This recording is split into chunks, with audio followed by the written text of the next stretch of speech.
Hello, and welcome to another episode of Letters from Camp. Tonight, my guest is Jason Rakip. How are you tonight, Mr. Rakip? Doing fine, Mike. Thanks for having me. Yeah, no problem.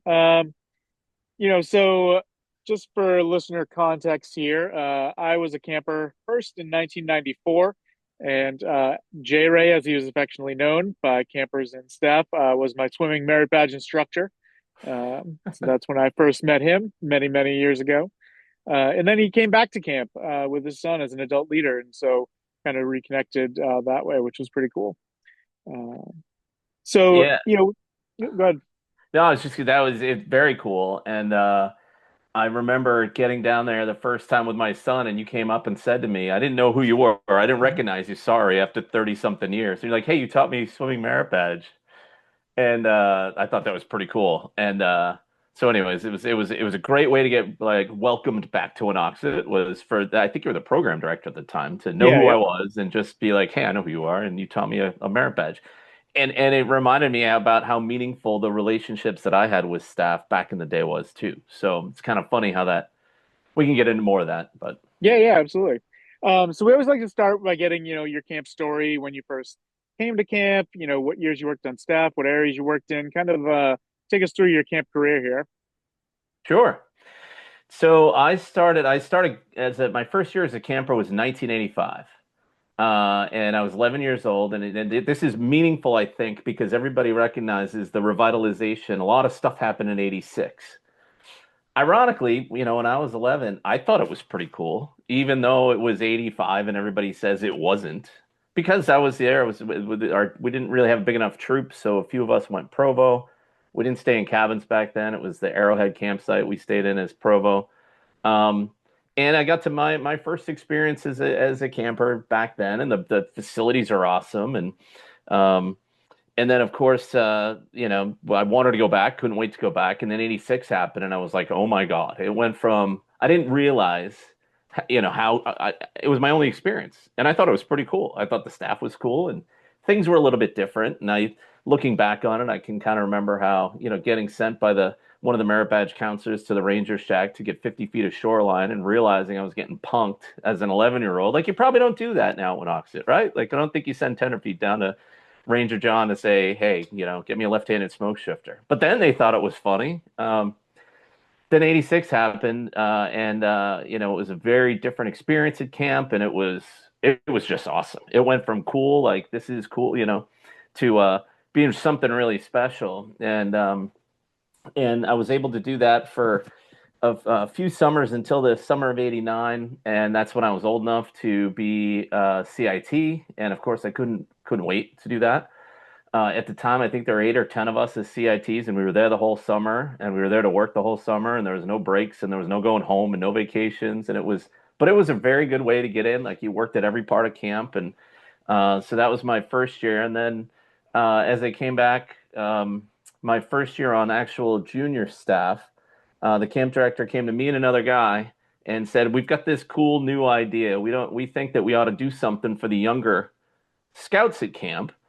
And so we'd like you guys to help us come up with a program for the younger scouts to learn the basic scout skills that they need for tenderfoot second class, first class, scout second. I forget. Maybe it wasn't first class, but um, basically let's work with them on the ranks. And he said something to me which I totally got. He's like, the last thing we need is 11-year-old coming here and taking rifle merit badge because it seems cool and not getting it and not learning how to tie a square knot or build a fire. Like, that's what we ought to be teaching the kids. And I was like, okay. And they're like, so you're hired to do that.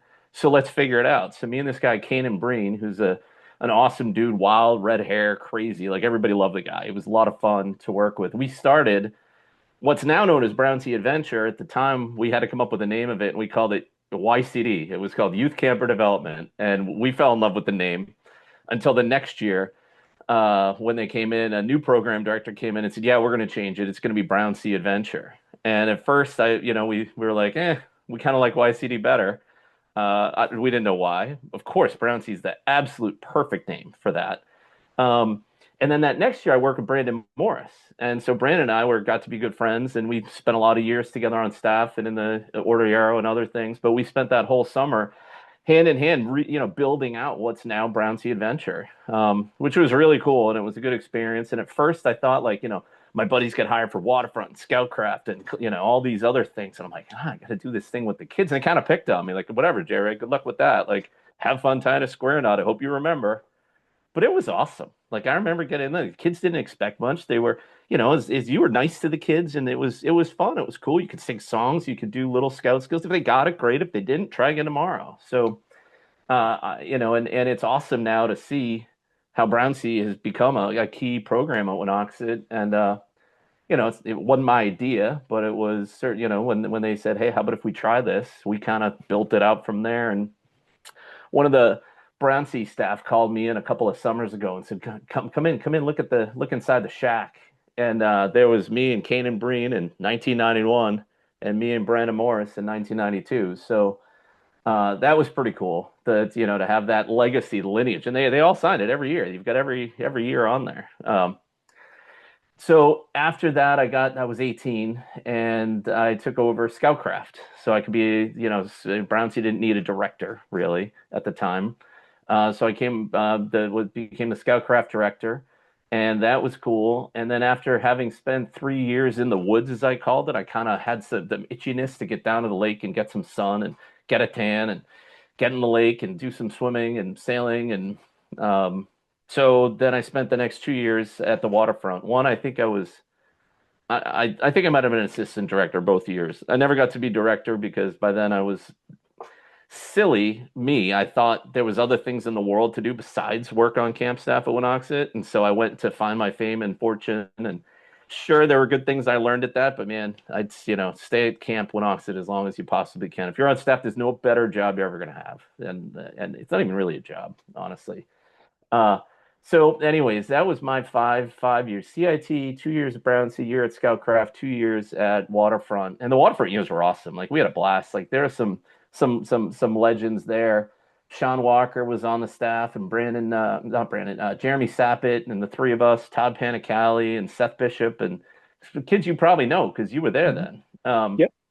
And we just had a blast. I mean, a couple of years ago, Chris Parrow was the waterfront director my second year, and he had just come over from the blend when Quanapin and Nicoweed, no, yeah, it was Nicoweed. When the two lodges merged and became Mhm. Grand Manhattan, Chris and Joe Ganley is another guy, Jim Ganley's younger brother, came over and they worked on the waterfront staff and they were a blast too. And so, anyways, that's my camp history. I probably left. I don't know. Maybe I left at the right time. I didn't, but I surely had would have loved to have continued to stay and because it's like I said, one of the best jobs I ever had.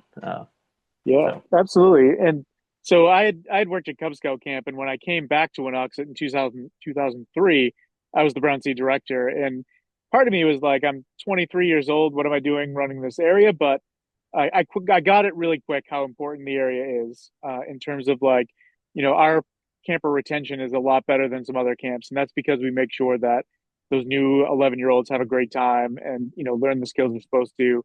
And so, like my predecessors, Charles Berry Skillen and Dan Burgoyne, had just put so much thought and care into like making sure that area was, got so much attention. And so I think it is one of the secrets, I think, of Winox's success. How will we give to the first year camper experience there? Uh, yeah, well, that's great. I didn't know you were a fellow Brownsea yeah. director, so we got another thing in common. Yep. And then it goes back down to the waterfront for a couple of years. So Yeah, kind of followed there the you go. path. You got to get out of the woods, right? You need to, Yeah, absolutely. And just from being a CIT, a lot of people you mentioned, I really did feel like it was part of a team. I can remember a Wednesday night barbecue uh, where I was just looking for a place to sit, and guys like you said, like Sean and Joe Ganley, and people were just like, "Hey, come over and sit down," and I was like, "Me? What?" And so I think staff does a really good job of making everyone from a CIT all the way up to the camp director kind of feel like you're on the same page, which is pretty cool. Um, so then let's fast forward a little bit. Then you come back with your son. yep. What were some of the changes you saw? Kind of what was still the same? What was different? Well, seeing some familiar faces like Mike Penny and Matt Ford and Danny Megan and John Mayo, and it's like some things have never changed, right? Mhm. So it was fun and cool to see some people that I knew, and Danny was a CIT when I was on junior staff, and then he worked on my Scoutcraft staff for a year too. So it's fun to see what Danny's done with the program, and I love the guy. I always have. He's funny, cool, and to see him running that place now is very impressive.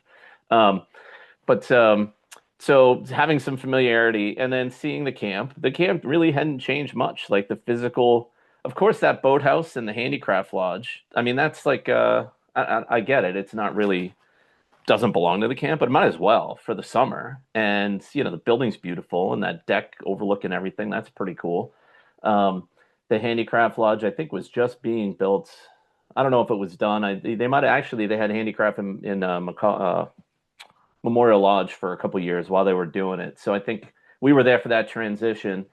At Macaulay Field, the climbing tower, obviously, was not there when I was there. So besides that, uh, it was kind of the perfect blend of hey, there's some new stuff, physical things, but besides that, it's kind of the same. And like seeing the name that I wrote in marker in a cabin at the Brownsea was or not a cabin, but the shack at the Brownsea was cool.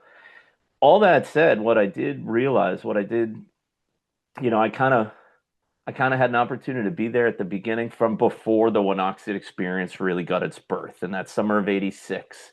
And then throughout my years as a camper, and then the things that you talk about, like having a couple of staff guys saying, "Hey, why don't you come over here and sit down with us?" And it's like, wow, that's like we thought those guys were so cool. And then when we got into those positions, we thought this is the way you do it. Like, I don't know if anybody told us, hey, you ought to be nice to people because it's not that hard to do.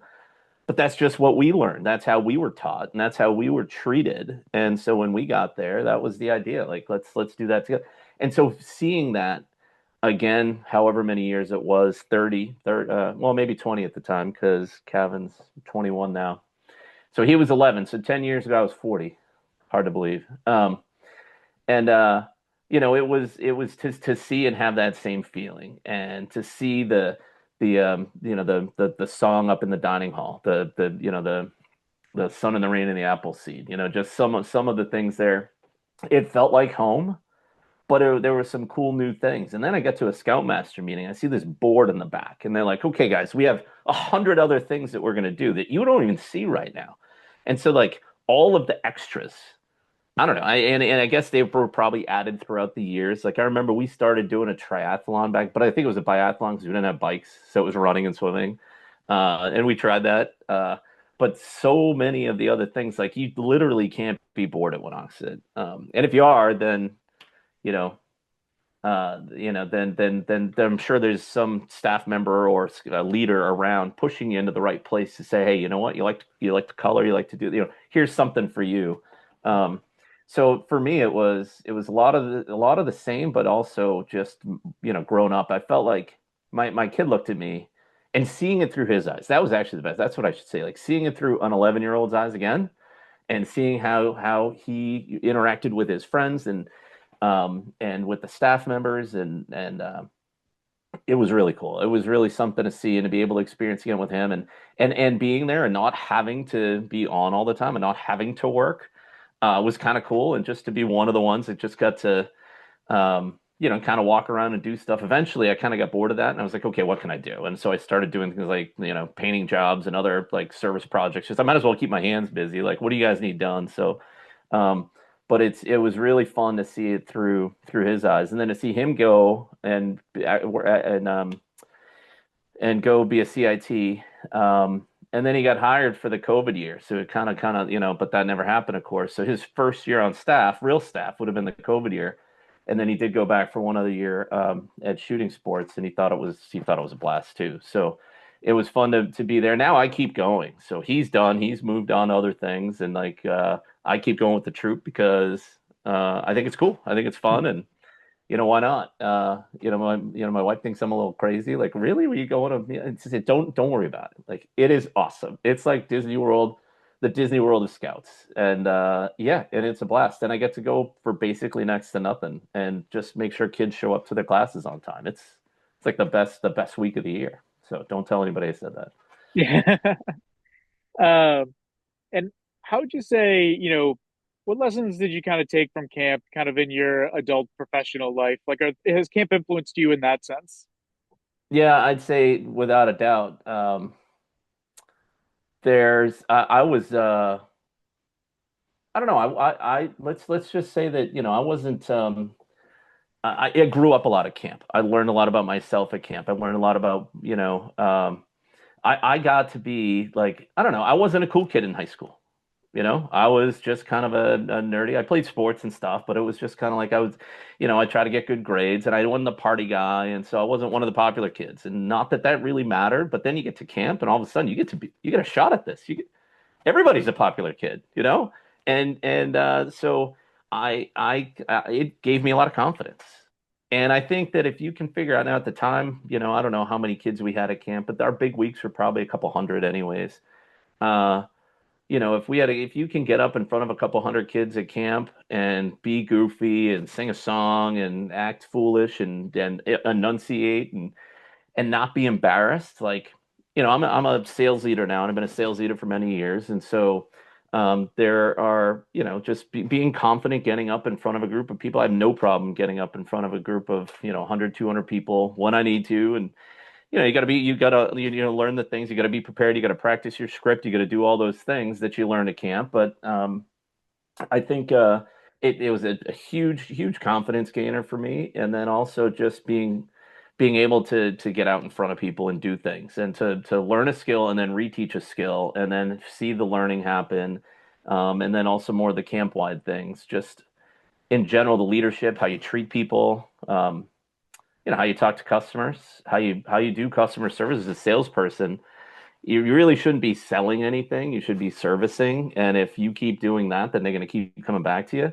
And I feel like, as I'm saying the words out loud now, I might not have come up with that as the number one thing that I learned at camp, but it's definitely a thing, right? The whole concept of let's work with the scoutmasters and let's work with the kids and let's make sure that everybody's having a good time and creating a good environment. And if people, in the business world, if people are comfortable with you and they feel like they're being treated well, then they'll probably keep buying from you. So yeah, it was absolutely one of the best times of my life, and I still, if I'm ever nervous going up in front of a crowd, I just think about some of the goofy outfits that I used to wear going up and trying to like entertain kids. And at the time, like sure, we practiced our skits, and there were some that were good and some that were not, and some that you bombed and some that didn't get the laughs where you thought they were. The one week they got the laughs, and next week nobody thought it was funny, and you don't know why.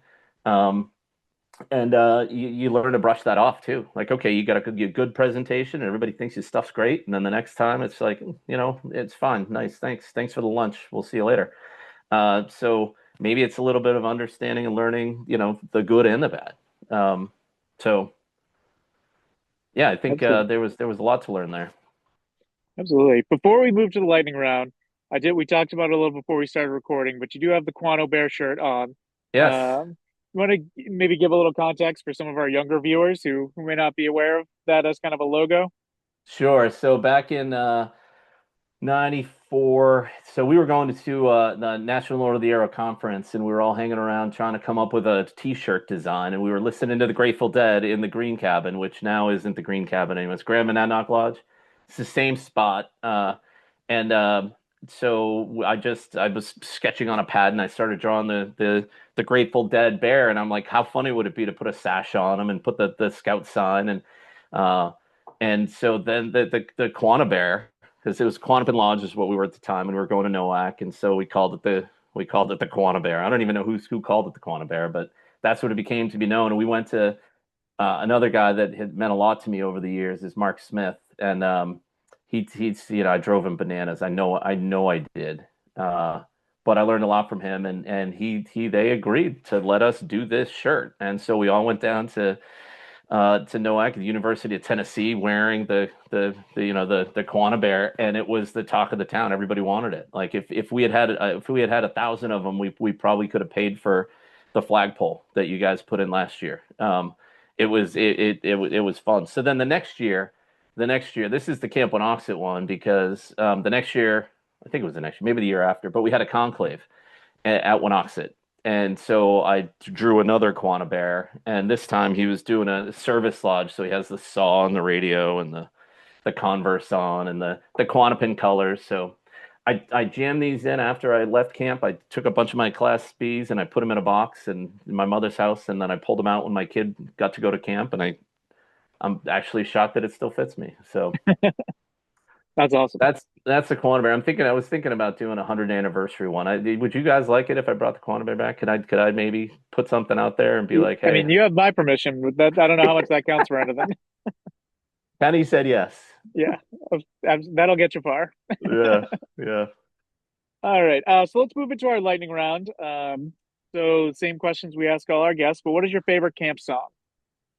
So I'd have to say my song was Zazu. I didn't make up the song, but when I was a first year on staff and they said you got to do a song, the guy who had done Zazu before was no longer there. So I'm like, I'm gonna do Zazu.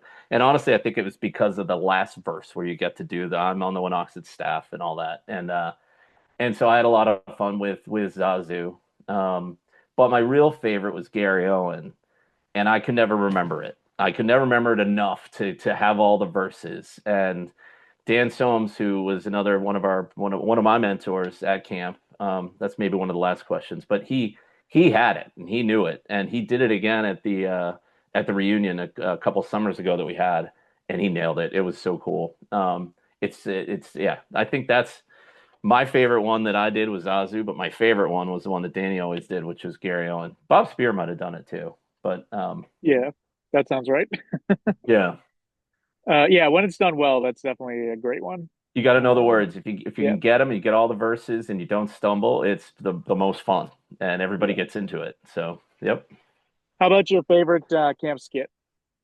This is I had to go in the memory banks in this, but one of the guys, everybody knows Arthur Lomax, and he was one of our friends, everybody's friends, but he was on staff with us, and he did a skit with a guy, another guy from here named James Gray, um, and it was the hole in the bucket, Dear Liza. And so James Gray, of course, then I guess you can, I don't know if you can still dress in drag, but James did the female old lady version, and Arthur was the old hillbilly who was but there's this, but the stick, it's too big, and he just go through this whole thing, and only the way Arthur could do it, and he did it at staff week. We laughed for an hour. It was the funniest, coolest thing, and every week he did it. It was everybody's favorite skit, and I still remember it to this day. And I don't even think he thought he was being funny. I don't think he cared. I mean, he cared, but he didn't care. Like he just got up and he was just like, "Okay, this is how I'm going to do it." And it was hysterical, and I still remember it. So, R.I.P. God bless Arthur. Yeah, my first camper year, I also had Arthur as an instructor for archery merit badge. He was Yeah, definitely an experience, and that tracks. That tracks. I yeah. got great Arthur stories, but not for public consumption. How was your favorite camp meal? The chicken barbecue back in the day, and I'm nothing against today's version. That's I'm sure much simpler, but that chicken barbecue, they get all the stuff down on the main field, and they'd cook it all out in front of you, and we'd be on the waterfront all day long. You could smell it cooking all day, and every week that was the best meal, and all the stuff they had with it, and so yeah, it was the chicken barbecue for sure. And how was your favorite place in camp? The chapel. Um, it's got to be the chapel. It's down, obviously, where it's down by the lake and it's quiet. You can get some, whenever things got a little crazy, despite how fun and crazy camp was, you could go down and sit down there for 5 or 10 minutes and it's usually quiet, even during the day. And it's just very peaceful. And so, yeah, the chapel has always been and still going. And we still make the troop go that first night to the service. I don't know, I forget what it's called. But the Scout Zone, I guess. And it's a great way to start the week. And sure, there were times we go down there and hang out at night, and there'd be shenanigans. But it was a great place to do the flashing Morse code to the girls across the lake. So but it was always a nice peaceful spot. And lastly, anyone that you kind of looked up to as in your younger years, or maybe who kind of mentored you as you were coming up as a staff member? Yeah, that 86 staff, that was like I just remember those guys. It's kind of like in my mind a murderer's row of like just classic camp staff, like Gary Shepard and Jeff Maxwell and Bob Spear and Dan Soames and Steve Hoff. I still know, the Primos, Ronnie Brewer, and I'm sure I'm going to miss some people that were awesome.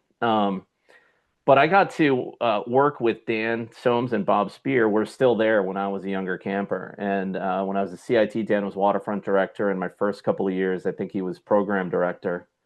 And so not only did I get to be a camper under him and these guys and see how fun and cool they were, but then I got to work with them and learn from them as a peer-ish, right? I don't, and they were always awesome. They were kind of always together. But so those guys were the ones that and you could have fun with them and they could we could learn things from them, but you could laugh and you could be normal dudes, right? But at the same point, they also kind of said, hey, this is what we do, and it was more follow my example, not go do this because and you see them behaving in a certain way and you mimic the behavior, and then that's kind of how you learn.